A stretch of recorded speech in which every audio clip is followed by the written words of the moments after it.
로마 교회에 보낸 편지, 로마서. 저자는 바울, 연대는 AD 57년경 바울의 에베소 목회 직후에 기록되었습니다. 목적은 첫째, 로마 교인들에게 구원에 대한 진리를 체계적으로 가르쳐 줍니다. 둘째, 유대인과 이방인 사이에 올바른 교제를 이루도록 합니다. 셋째, 바울이 계획하고 있는 로마 방문과 서바나 선교의 순조로운 실현을 이루도록 합니다. 1장. 그리스도 예수님의 종이 된 나 바울은 하나님의 기쁜 소식을 전하기 위해 사도로 부르심을 받고 거룩하게 구별되었습니다. 이 기쁜 소식은 하나님께서 예언자들을 통해 성경에서 미리 약속하신 그의 아들에 관한 것입니다. 그분으로 말하면 육신으로는 다윗의 후손으로 태어나시고 거룩한 영으로는 죽은 사람들 가운데서 부활하여 능력으로 하나님의 아들임이 인정되신 우리 주 예수 그리스도이십니다. 우리가 그분을 통해 은혜와 사도의 직책을 받은 것은 모든 나라 사람들이 믿고 순종하도록 하기 위해서입니다. 여러분도 그들 가운데서 예수 그리스도의 부르심을 받은 사람들입니다.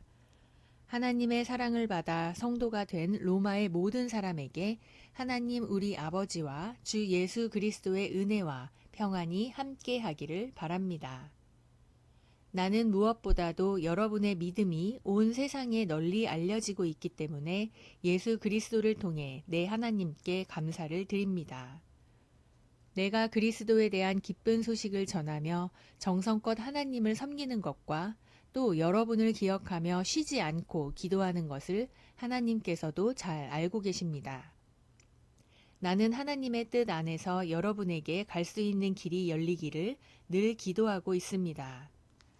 이처럼 내가 여러분을 간절히 만나려고 하는 것은 영적인 축복을 나눔으로써 여러분의 믿음을 강하게 하려는 것입니다.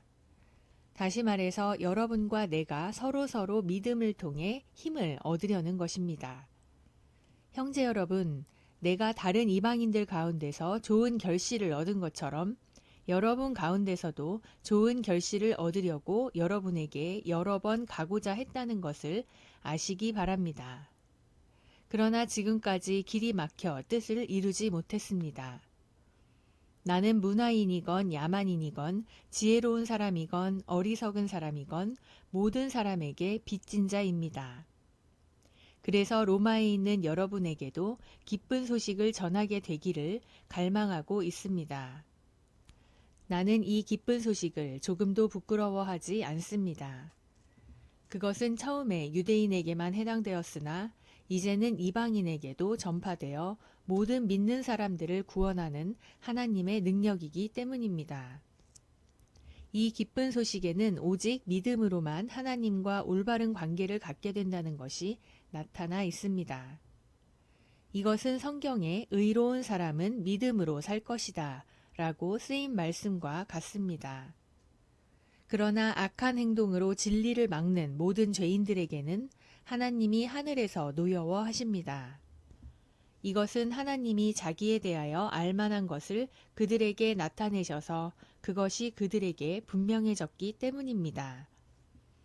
하나님이 세상을 창조하신 그때부터 보이지 않는 그의 속성, 곧 그의 영원하신 능력과 신성이 그가 만드신 만물을 통해 분명히 나타나서 알게 되었으니 이제 그들은 변명할 수가 없습니다.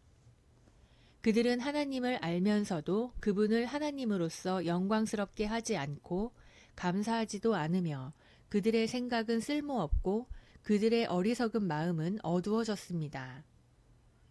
그들은 스스로 지혜로운 체 하지만 사실은 어리석어서 영원히 살아계시는 하나님을 섬기지 않고 오히려 썩어 없어질 사람이나 새나 짐승이나 기어다니는 동물 형상의 우상을 섬기고 있습니다. 그러므로 하나님은 그들의 마음을 정욕대로 추잡하게 살도록 내버려 두셨고 그들은 서로 몸을 더럽혔습니다. 그들은 하나님의 진리를 거짓된 것으로 바꾸었고 창조주 하나님보다는 그분이 만드신 것들을 더 경배하며 섬겼습니다. 그러나 길이길이 찬양을 받으실 분은 하나님이십니다. 아멘. 이것 때문에 하나님께서는 그들을 부끄러운 정욕대로 살게 버려두셨습니다. 그래서 여자들까지도 정상적인 성생활을 버리고 변태적인 짓을 즐기며 남자들도 그와 같이 여자들과의 정상적인 성생활을 버리고 자기들끼리 서로 정욕을 불태우면서 부끄러운 짓을 하여 그 잘못에 대한 마땅한 대가를 받았습니다. 사람들이 하나님을 알려고 하지 않으므로 하나님께서도 그들이 부패한 마음으로 악한 일을 하도록 내버려 두셨습니다. 그들은 온갖 부정, 추악, 욕심, 악한 생각, 시기, 살인, 다툼, 사기, 악으로 가득 차 있습니다. 그리고 그들은 수군거리며 서로 헐뜯고 하나님을 미워하고 건방지고 교만하며 자랑하고 악한 일을 꾸며내고 부모에게 불순종하고 미련하며 신의도 인정도 없고 무자비합니다. 이런 식으로 사는 사람은 죽음을 당한다는 하나님의 법을 알면서도 그들은 자기들만 이런 짓을 하는 것이 아니라 이렇게 하는 사람들을 옳다고 두둔하기까지 하고 있습니다. 2장. 여러분은 남을 판단하고 있습니까? 그렇다면 여러분은 죄인이 아니라고 변명할 수 없습니다. 왜냐하면 여러분도 그들과 똑같은 일을 하고 있기 때문입니다. 이런 일을 하는 사람에게는 하나님의 정의의 심판이 내린다는 것을 우리는 알고 있습니다. 자기도 같은 일을 하면서 남을 판단하는 사람은 하나님의 심판을 피할 수 없을 것입니다. 하나님의 자비로 인해서 사람이 회개하게 된다는 것을 모르고 오히려 그분의 넘치는 자비와 너그러움과 참으심을 업신여긴단 말입니까? 이런 사람은 고집이 세고 회개하지 않기 때문에 하나님의 정의의 심판 날에 받을 형벌을 스스로 쌓고 있는 것입니다.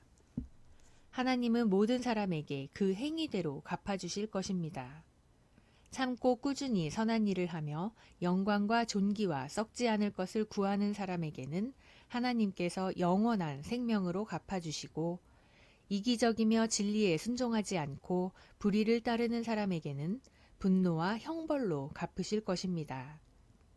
악한 일을 하는 사람은 유대인뿐만 아니라 이방인까지도 환난과 고통을 당할 것이며 선한 일을 하는 사람에게는 영광과 존귀와 평안이 있을 것입니다.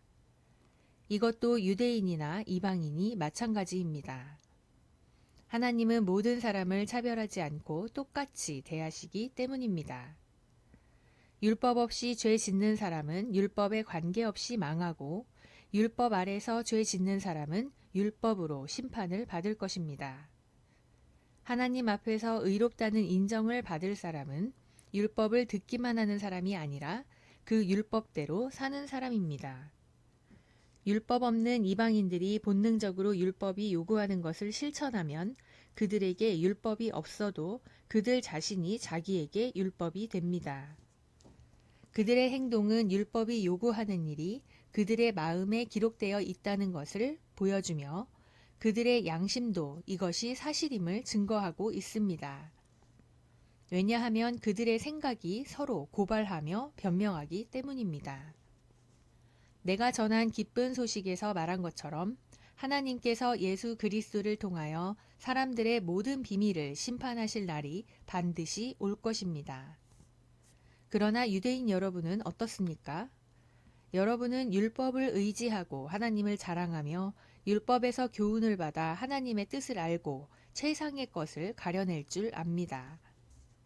그리고 여러분은 여러분 자신이 소경의 길잡이요 어두움에 있는 사람들의 빛이며 어리석은 사람의 교사요 어린아이들의 선생이라고 믿고 있으며 또 지식과 진리의 모든 내용이 율법에 다 들어있는 것으로 알고 있습니다.